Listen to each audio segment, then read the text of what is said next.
रूस के यूक्रेन के दारुल हुकूमत कैफ पर शदीद हमले। एक ड्रोन रिहायशी इमारत से टकरा गया। हमले में 6 अफराद हलाक और मुतादिद जख्मी हो गए। नोमोरिस्क शहर पर हमले में भी 2 अफराद जान से हाथ धो बैठे। यूक्रेन की जवाबी कार्रवाई। रूस के साहिली शहर नोवोरोसिस्क के ऑयल टर्मिनल पर ड्रोन हमले। रिफाइनरी में आग भड़क उठी। रूस ने यूक्रेन के 216 ड्रोन मार गिराए। गजा में 2 साल बाद इंटरमीडिएट के इम्तिहान के नताइज का ऐलान। जंग ज़दा खानदान और तलबा कुछ देर के लिए अपने गम भुला बैठे। 11 तालिबात ने 99% नंबर हासिल करके टॉप पोजीशन अपने नाम कर ली। तबाहशुदा घरों और मलबे के दरमियान कामयाबी का खूब जश्न मनाया गया। वालिदैन का अपनी बच्चियों की कामयाबी पर फख्र का इजहार। मिठाइयाँ तकसीम की। कई खानदानों को बच्चों के नताइज उनकी शहादत के बाद मिले। हाई स्कूल के इम्तिहानात में 31,000 तलबा और तालिबात ने हिस्सा लिया था। इसराइली फौज के गजा पर हमले जारी। फायरिंग से फलस्तीनी खातून शहीद। मगरबी किनारे पर 2 बच्चों पर गोलियां बरसा दी गईं।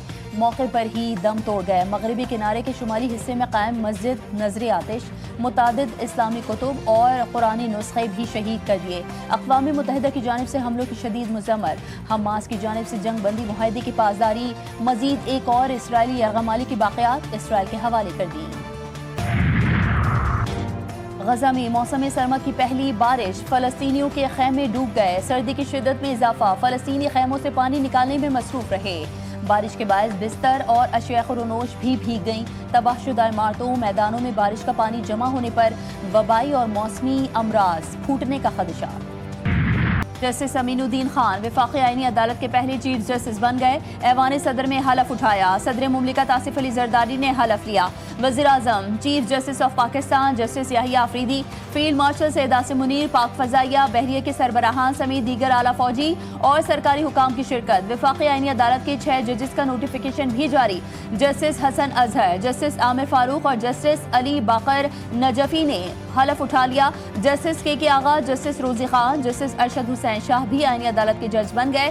चीफ जस्टिस अमीन खान ने साबिक डिस्ट्रिक्ट एंड सेशन जज मोहम्मद हफीज को रजिस्ट्रार आईनी अदालत लगा दिया। Mazhar Bhatti secretary 2 chief justice वफाकी आईनी अदालत तैनात।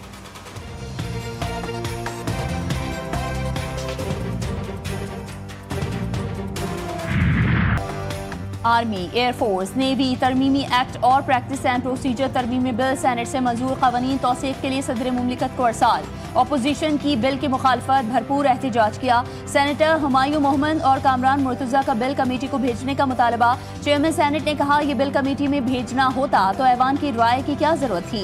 इसहाक़ ने कहा कि ऐवान ने 27वीं आईनी तरमीम मंजूर की और इसी सबब एक्ट्स में तरमीम की जरूरत थी। आर्मी, नेवी और एयरफोर्स एक्ट में तरमीम की गई है।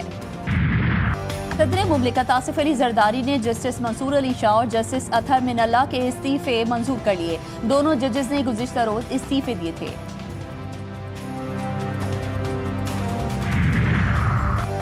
कुछ मखसूस लोग आइन की बेतौकीरी करते रहे। आज ऐवान में बैठे हुए लोग अपना माजी भूल गए और जमहूरियत के अलमबरदार बने बैठे हैं। वजीर दिफा ख्वाजा मोहम्मद आसिफ कहते हैं माजी में नवाज शरीफ को साजिश करके ओहदे से हटाया गया था। सुप्रीम कोर्ट की इंक्रोचमेंट बर्दाश्त नहीं की जाएगी। इनकी दुम पर पांव आया है तो इनको शायरी याद आ गई। 27वीं आईनी तरमीम बशमूल 26वीं आईनी तरमीम आइन के बुनियादी ढांचे के खिलाफ है। अदलिया को इंतजामिया के मातहत कर दिया गया। इन मुतनाज़े आईनी तरामीम ने अदलिया को मुकम्मल तौर पर तबाह कर दिया है। तहरीक तहफ़्फ़ुज़ आईन पाकिस्तान के इजलास का एलामिया जारी। तहरीक तहफ़्फ़ुज़ आईन पाकिस्तान का अगले जुम्मे को मुल्क भर में यौम सियाह मनाने का ऐलान। मुस्तफ़ा नवाज खोखर ने कहा इजलास में जजेस के इस्तीफों के बाद मुस्तक़बिल की हिकमत अमली पर बातचीत की गई। हमने अमली प्रोग्राम तय किया है जो जल्द एलामिया की सूरत में पेश किया जाएगा।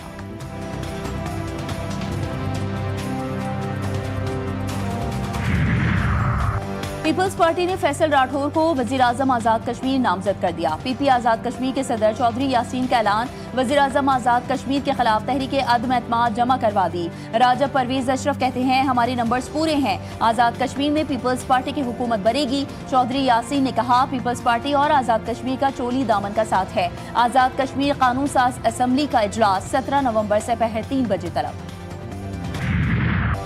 पेशावर हाई कोर्ट का सियासी सरगर्मियों में सरकारी वसाइल के इस्तेमाल पर पाबंदी का हुक्म आयद। रैलियों, जलसों और मिलियन मार्च में सरकारी मशीनरी के इस्तेमाल के खिलाफ दायर दरख्वास्त पर समाअत। लॉन्ग मार्च के लिए सरकारी गाड़ियों के इस्तेमाल पर पाबंदी आयद। अदालत ने सूबाई हुकूमत को सरकारी वसाइल के गलत इस्तेमाल से सख्ती से रोक दिया। तहरीरी फैसले में कहा कि सरकारी वसाइल का सियासी मकासद के लिए इस्तेमाल अवामी एतमाद से गद्दारी है। सरकारी गाड़ियाँ और मशीनरी अवामी खिदमत के लिए हैं, न कि सियासी शो के लिए। सूबाई हुकूमत और दीगर फरीकैन को सरकारी वसाइल ना इस्तेमाल करने की हिदायत जारी।